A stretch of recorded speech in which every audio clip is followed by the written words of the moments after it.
pagi anak-anak. Baik, bagaimana hari ini? Apakah siap untuk belajar? Siap, bagus sekali. Jadi anak-anak, sebelum kita memulai pembelajaran pada hari ini, coba deh kalian lihat di sebelah kanan sama kiri kalian. Apakah teman sebangku kalian hadir atau tidak? Hadir. Hadir? Bagus sekali. Jadi di sini semua anak-anak hadir ya. Baik, kalau seperti itu, kita langsung saja. Sebelum memulai pembelajaran, kita berdoa terlebih dahulu ya. Berdoa, mulai. Ibu ingin bertanya sebelum melanjutkan ke materi kita selanjutnya. Jadi, siapa di sini yang pernah menonton televisi dengan berita yang bertema tanah longsor atau banjir? Ada yang pernah? Oh, oke. Pernah? Ya. Jadi berita tanah longsor itu udah biasa ya kita jumpai di televisi. Jadi di sini Ibu ingin membahas mengenai materi kita kali ini, yaitu perubahan alam dan dampak bagi kehidupan kita sebagai manusia. Jadi di sini Ibu akan menyampaikan dari tujuan pembelajaran kita pada hari ini. Tujuan pembelajaran kita ada 3 poin. Poin yang pertama yaitu menjelaskan contoh peristiwa perubahan alam yang berupa banjir, tanah longsor, erosi, gunung meletus, dan kekeringan. Jadi ada 5 macam yang akan kita pelajari. Poin yang kedua yaitu menjelaskan pengaruh perubahan alam terhadap kehidupan manusia, terutama dalam kehidupan kita sehari-hari. Dan yang ketiga, poin yang terakhir, yaitu menunjukkan sikap peduli dan tanggung jawab terhadap lingkungan seperti menjaga kebersihan dan mencegah kerusakan alam. Jadi di sini sebelum kita memulai pembelajaran kita hari ini, Ibu harap kalian menyimak dengan baik sehingga tujuan dari pembelajaran kita hari ini bisa terlaksana dengan baik. Bisa anak-anak? Bisa. Nah, di sini pada gambar yang Ibu tunjukkan di sini ada 3 macam gambar. Yang pertama ada gambar bencana banjir. Yang kedua gambar apa itu? Ya Dewi? Oke, benar sekali. Yang kedua itu gambar gunung meletus. Yang ketiga ada yang tahu gambar apa? Coba angkat tangannya. Ya Deva? Ya, benar sekali. Yang ketiga itu adalah gambar kekeringan. Jadi, kenapa bisa dibilang gambar kekeringan? Yang ketiga ada yang tahu? Benar sekali. Itu terlihat ya dari gambarnya bahwa yang ketiga itu tanahnya tuh retak-retak. Itu sawah yang seharusnya ada perairannya, tapi itu tanahnya retak-retak, itu artinya kekeringan. Nah, dari 3 hal ini kita akan membahas lebih dalam lagi tentang apa sih itu pengertian dari perubahan di alam. Jadi anak-anak, terkait materi ini, perubahan di alam adalah peristiwa yang terjadi di lingkungan alam yang menyebabkan kondisi alam berubah. Perubahan ini terjadi secara alami atau akibat ulah kita sendiri sebagai makhluk hidup. Perubahan alam adalah peristiwa yang terjadi di lingkungan alam yang menyebabkan kondisi bumi berubah. Perubahannya itu entah secara alami atau secara kita yang mengakibatkan dari peristiwa tersebut. Jadi di sini anak-anak tadi sudah dijelaskan ada 3. Nah di sini gue akan menjelaskan 5 dari jenis-jenis perubahan alam. Sebenarnya ada banyak, tapi di sini kita lebih memfokuskan ke 5 perubahan macam alam. Jadi yang pertama ada banjir, yang kedua ada tanah longsor, yang ketiga ada erosi, yang keempat gunung meletus, dan yang terakhir yang kelima yaitu kekeringan. Jadi di sini kita bahas masing-masing. Jadi silakan untuk anak-anak menyimak apa yang Ibu sampaikan dengan baik ya. Baik, yang pertama itu banjir. Jadi banjir di sini seperti gambar yang sudah Ibu sampaikan sebelumnya tadi, banjir di sini adalah peristiwa naiknya air yang terjadi hingga menutupi permukaan tanah di suatu daerah. Nah, kebetulan kita di sini itu untungnya jarang terjadi banjir yang sangat besar ya anak-anak. Jadi kita di sini banjirnya paling hanya selutut atau mungkin nggak sampai sepinggang ya. Sedangkan kalau orang-orang di luar sana banjirnya sampai menutup rumah. Nah di sini untung sekali kita tidak sampai seperti separah itu. Nah, penyebab banjir apa sih? Nah, penyebab banjir itu ada banyak sekali. Seperti di perubahan alam tadi. Perubahan alam ada apa? Ada faktor alam dan juga ada faktor ulah manusia. Nah, di sini banjir itu juga seperti itu penyebabnya. Yang pertama, curah hujan tinggi. Ya, dengan curah hujan tinggi menyebabkan banjir. Dengan curah hujan tinggi dan juga waktu yang sangat lama itu menyebabkan banjir. Nah, yang kedua, sungai dan selokan tersumbat. Itu ulah manusia. Ulah manusia ya atau tidak? Iya, itu ulah manusia ya anak-anak. Kenapa?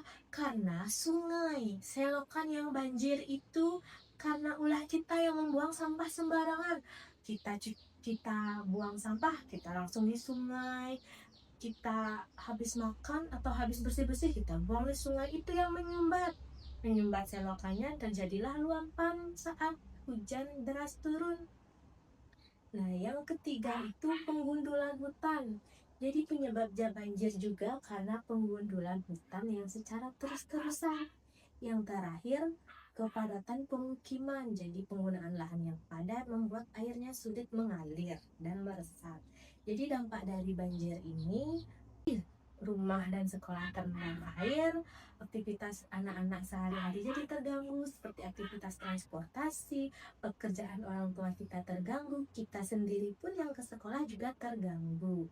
Nah, dan juga ada banyak penyakit karena dari banjir itu kan pasti banyak sekali ya airnya yang kotor, itu yang menyebabkan mungkin diare, udah gitu kerugian ekonomi juga. Jadi karena banjir itu handphone kita atau alat-alat rumah tangga kita jadi rusak karena kerendam, itu juga kerugian. Dampak buruknya di tanah longsor ini adalah peristiwa jatuhnya massa tanah dan batuan dari tempat tinggi ke bawah.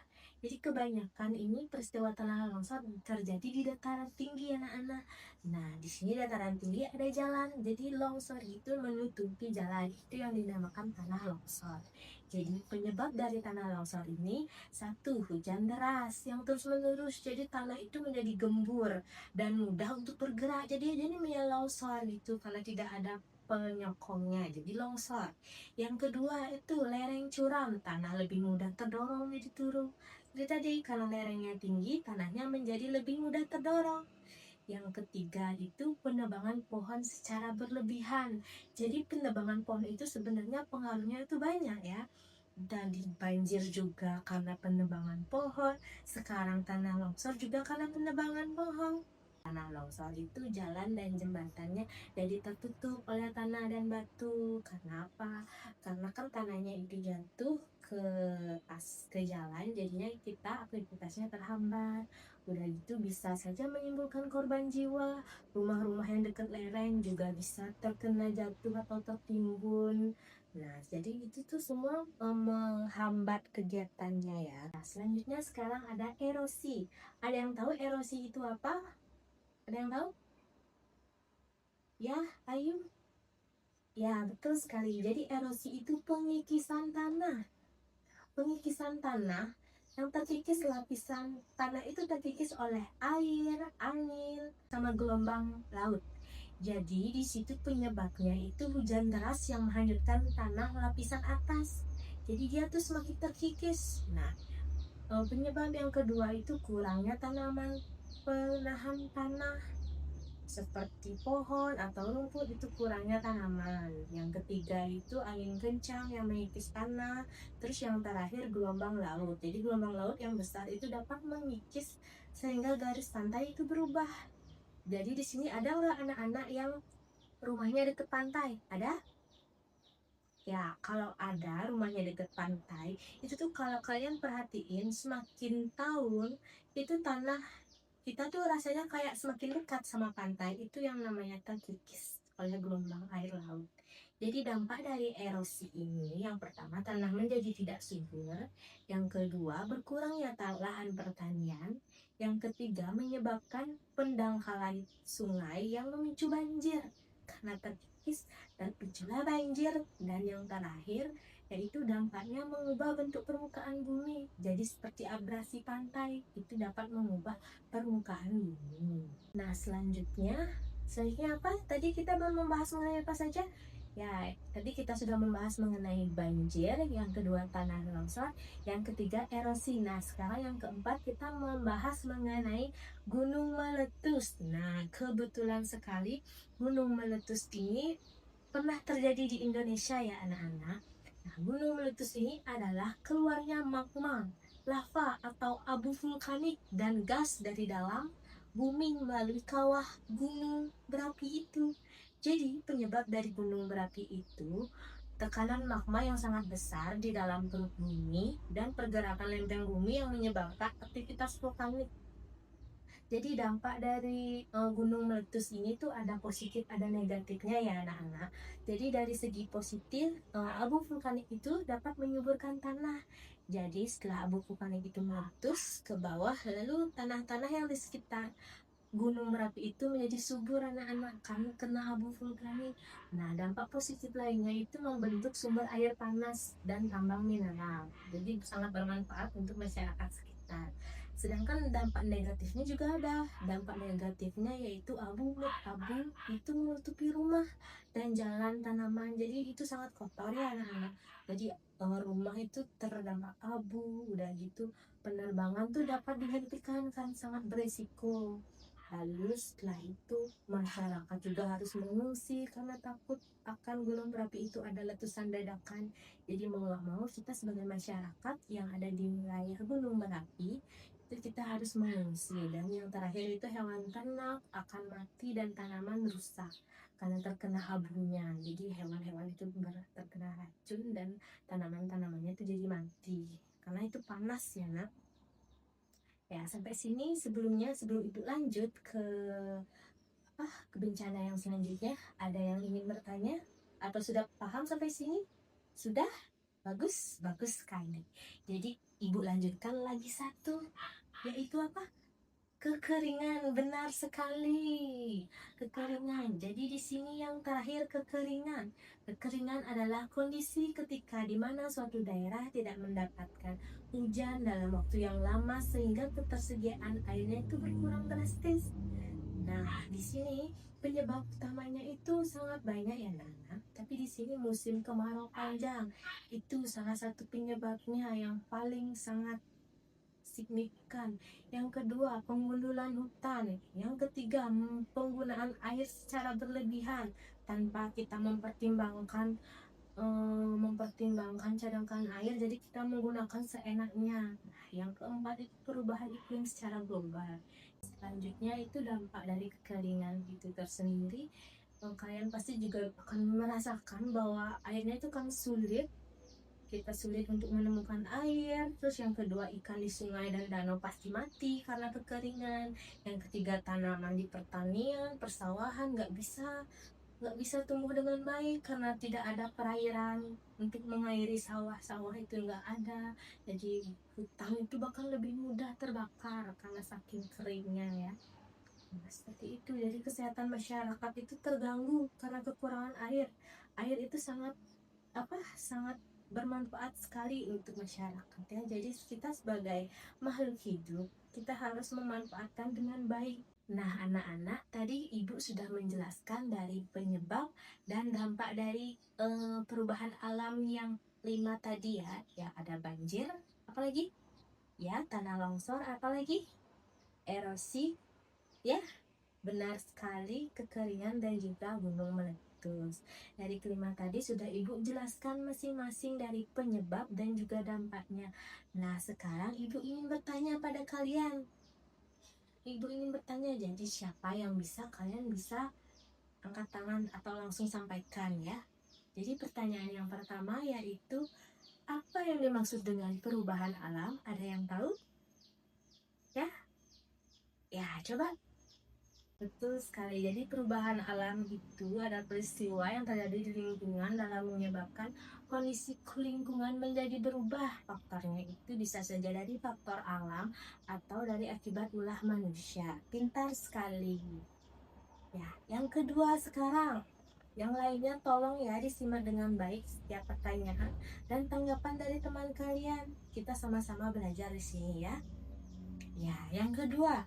Sebutkan 3 penyebab terjadinya banjir. Ada yang tahu? Ya? Ya, Devina. Oke, jadi penyebab banjir adalah tadi Ibu menjelaskan ada 5 rasanya. Sekarang sebutkan 3 aja. Ya, ya, betul sekali. Ya, ya, benar sekali. Jadi penyebab banjir itu udah Ibu jelaskan tadi. Sekarang kita hanya menyebutkan 3 penyebab banjir itu. Apa yang pertama tadi? Curah hujan yang tinggi dan waktunya yang lumayan lama ya, Nana. Yang kedua yaitu sungai atau selokan yang tersumbat. Itu juga penyebab banjir. Yang ketiga apa tadi dibilang sama teman-teman? Ya, yang ketiga itu penggundulan hutan. Jadi itu juga penyebab dari banjir. Selanjutnya, jadi untuk soal yang ketiga, tolong didengarkan baik-baik ya. Bisa? Bisa. Jadi soal yang ketiga yaitu sebutkan 3 contoh peristiwa perubahan alam. Tadi Ibu menyebutkan 5 contoh perubahan alam. Sekarang kalian hanya menyebutkan 3. Ada yang bisa? Ya, Restu? Ya? Ya? Ya, benar sekali. Jadi perubahan alam itu ada banyak, tapi di sini Ibu hanya menerangkan 3. Nah, di soal ini hanya bisa menyebutkan 3. Jadi apa saja? Ya, banjir, tanah longsor, dan gunung meletus. Ya, boleh, pintar sekali. Sekarang pertanyaan keempat. Ayo yang belum bisa jawab sekarang harus bisa jawab ya. Yang keempat, bagaimana cara menjaga lingkungan agar tidak terjadinya longsor? Ada yang tahu? Ayo angkat tangan. Ya, coba Dewi. Ya, ya, benar sekali. Jadi cara menjaga lingkungan agar tidak terjadinya longsor itu yang pertama itu kita bisa menanam pohon. Ya, jadi melakukan reboisasi atau penghijauan. Itu benar sekali ya. Sekarang kita lanjut ke pertanyaan kelima yang terakhir. Simak baik-baik ya. Jadi yang pertanyaan kelima, apa kegiatan yang bisa kita lakukan di rumah untuk ikut menjaga lingkungan? Ada yang tahu? Ya, Aldi? Ya, benar sekali. Jadi hal kecil kita bisa menjaga lingkungan ya, yaitu dengan cara membuang sampah pada tempatnya. Benar sekali. Jadi kita nggak harus melakukan, aduh, ayo kita menanam pohon nih di semua tempat. Nggak, kita, apalagi kita sebagai murid, buang sampah, jangan membuang sampah sembarangan. Buang sampah dimanapun kita berada, kita harus tetap membuang sampah pada tempatnya. Nah, baik anak-anak, tadi Ibu sudah memberikan kalian 5 pertanyaan. Jadi, dari 5 pertanyaan itu kalian semua bisa menjawab. Jadi di sini Ibu menyimpulkan bahwa kalian bisa memahami dari apa materi yang tadi Ibu sampaikan. Jadi, Ibu harap dengan materi ini, dengan kalian mempelajari materi ini, kalian bisa juga melaksanakannya di rumah. Jadi seperti yang dikatakan Aldi tadi, kalian bisa membuang sampah pada tempatnya. Jangan buang sampah di selokan, apalagi di sungai, nanti tersumbat. Nah, di sini Ibu kembali lagi menekankan kepada kalian. Di sini kita sebagai manusia, kita harus peduli terhadap lingkungan. Nah, contoh peduli terhadap lingkungan itu apa tadi? Membuang sampah pada tempatnya. Yang kedua, tidak menebang pohon sembarangan. Lagi yang ketiga, ada yang tahu? Menanam pohon atau melakukan penghijauan. Itu juga boleh. Membersihkan saluran air itu juga boleh. Apa? Ada yang tahu lagi? Ya, benar, menghemat penggunaan air agar tidak terjadi kekeringan. Benar. Lalu ada lagi? Ya, kerja bakti juga itu bagus ya. Jadi kita melakukan kerja bakti ini di sekolah setiap pagi kita kerja bakti kan sebelum melaksanakan pembelajaran itu juga sudah bagus karena kita bisa membersihkan lingkungan. Jadi selokan-selokan itu tidak tersumbat. Itu juga salah satu sikap peduli terhadap lingkungan. Anak-anak, karena tadi Ibu rasa kalian sudah memahami dari materi yang Ibu sampaikan. Di sini Ibu akan akhiri pembelajaran kita pada hari ini. Namun sebelum Ibu akhiri pembelajaran kita pada hari ini, Ibu ingin bertanya, adakah di sini yang belum memahami materi yang Ibu jelaskan tadi? Atau kalian semua sudah paham materinya? Sudah? Ya, bagus sekali. Jadi di sini Ibu harap kalian setelah mendapat materi ini akan lebih tergerak hatinya untuk tidak membuang sampah sembarangan, peduli terhadap lingkungan sekitar. Bisa anak-anak? Bisa? Ya, sekarang di sini Ibu akan menyimpulkan dari pembelajaran kita hari ini. Jadi, kesimpulannya pembelajaran kita hari ini, perubahan alam yang terjadi berupa banjir, tanah longsor, gunung meletus, kekeringan, dan erosi itu perubahannya tuh berdampak besar kepada kita manusia. Jadi alangkah baiknya kita sebagai manusia itu harus peduli dan bertanggung jawab terhadap lingkungan untuk mencegah terjadinya banjir dan menjaga bumi tetap lestari. Bisa, anak-anak? Bisa? Ya, bisa ya. Jadi di sini sebagai bahan refleksi kalian lagi di rumah, Ibu ingin memberikan kalian tugas sedikit saja. Jadi sebentar Ibu akan bagikan kalian tugasnya masing-masing. Sekarang untuk mengakhiri pembelajaran kita bisa berdoa terlebih dahulu ya. Doanya Ibu pimpin. Jadi mari kita berdoa. Sebelum mengakhiri pembelajaran kita berdoa terlebih dahulu. Berdoa dimulai. Berdoa selesai. Nah, sekian tadi materi dari Ibu. Sekarang kalian bisa istirahat ya. Untuk buku-bukunya, sekarang kalian bisa masukkan ke dalam tas. Dan selamat siang anak-anak.